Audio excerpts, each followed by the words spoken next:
Hello दोस्तों, नमस्कार। आज हम आपको इस वीडियो में आत्मिक आहार के बारे में बताएंगे।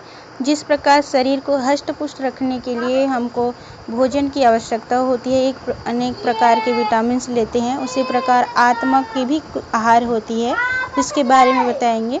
जैसे शरीर को हष्ट-पुष्ट रखने के लिए सात्विक स्थूल आहार की आवश्यकता है, वैसे ही आत्मा को स्वस्थ रखने के लिए सात्विक सूक्ष्म आहार की आवश्यकता है। आज अधिकांश नर नारी शारीरिक आहार की शुद्धता और पौष्टिकता पर तो ध्यान रखते हैं, लेकिन आत्मिक आहार की कोई चिंता नहीं करते। उन्हें पता ही नहीं कि आत्मा का आहार क्या है, कौन सा आहार सात्विक है तथा कौन सा तामसिक है।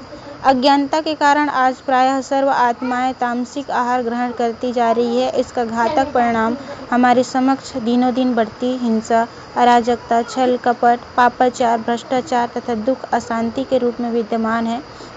जिस प्रकार शरीर को आप निगेटिव भोजन देंगे, जो शरीर के लिए हानिकारक है, ऐसी भोजन लेंगे या शरीर को जितना आवश्यकता है उससे अधिक मात्रा में लेंगे तो शरीर के लिए बीमारी पैदा होती है। उसी प्रकार आत्मा को यदि अच्छी आहार न दिया जाए, निगेटिव विचार दिया जाए, सकारात्मक विचार न दिया जाए तो निगेटिव ही होता है माइंड विचार जो है, और विचारों से ही शरीर का भी वैसे ही निर्माण होता है।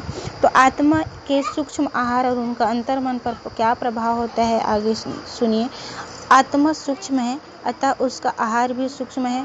काम, क्रोध, लोभ, मोह, अहंकार, ईर्ष्या, द्वेष, घृणा, छल कपट, पाखंड, चिंता आदि आत्मा के तामसिक भोजन है, और प्रेम, दया, करुणा, क्षमा, मैत्री, सहानुभूति, त्याग, सेवा आदि सात्विक भोजन है।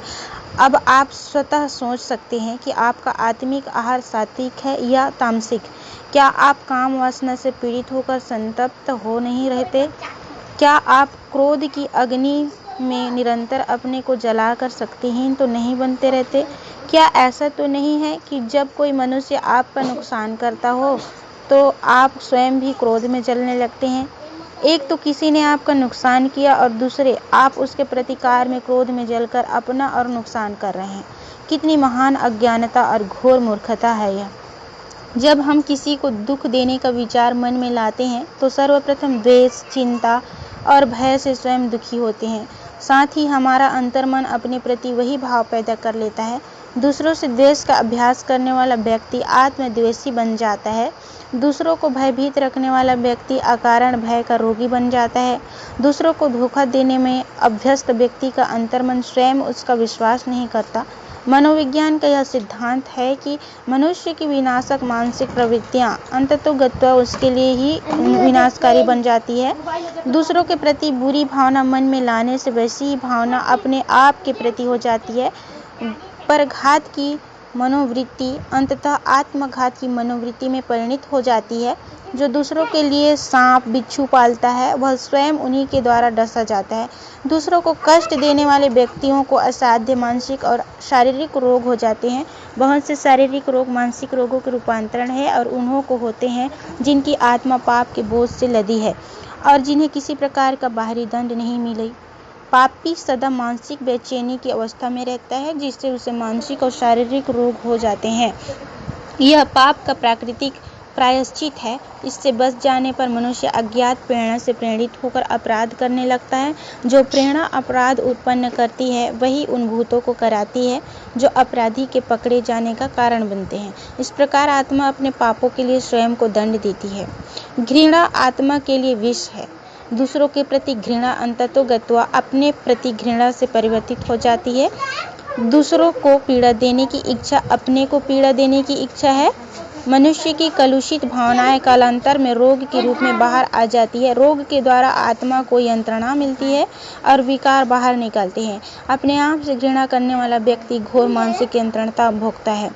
आत्मभर्षणा के कारण जो असह्य पीड़ा होती है वह शारीरिक पीड़ा में बदल जाती है। वस्तुतः रोग आंतरिक मन द्वारा चाहे जाते हैं और उनकी उत्पत्ति आत्मा की शांति के हेतु होती है।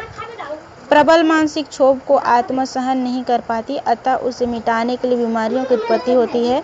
मनुष्य के सभी मानसिक रोग जो है आत्मा को दंड के रूप में मिलती हैं। दोस्तों, आप जैसा सोचोगे वैसा बनोगे। जैसा कहते हैं ना, जैसा अन्न वैसा मन।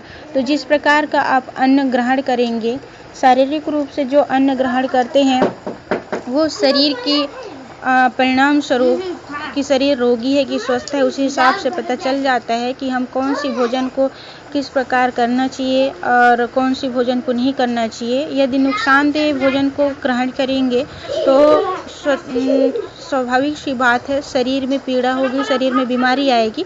उसी प्रकार आत्मा में यदि आत्मा की जो ये बेकार जो भोजन है, काम क्रोध लोभ मोह अहंकार ईर्ष्या द्वेष घृणा छल कपट जो है, पाखंड है, चिंता, इन सब को आप आत्मिक भोजन के रूप में ग्रहण करेंगे।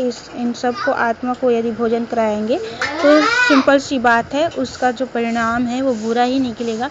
तो दोस्तों, आत्मा को भी अच्छा भोजन देने के लिए सदा सकारात्मक सोचें, अपने दुश्मनों के प्रति भी शुभ भावना रखें, तो आपका जो आत्मा है वह सात्विक हो जाएगा और पॉजिटिव रहेगा हमेशा। इस प्रकार से आपका शरीर भी स्वस्थ और सुखी रहेगा।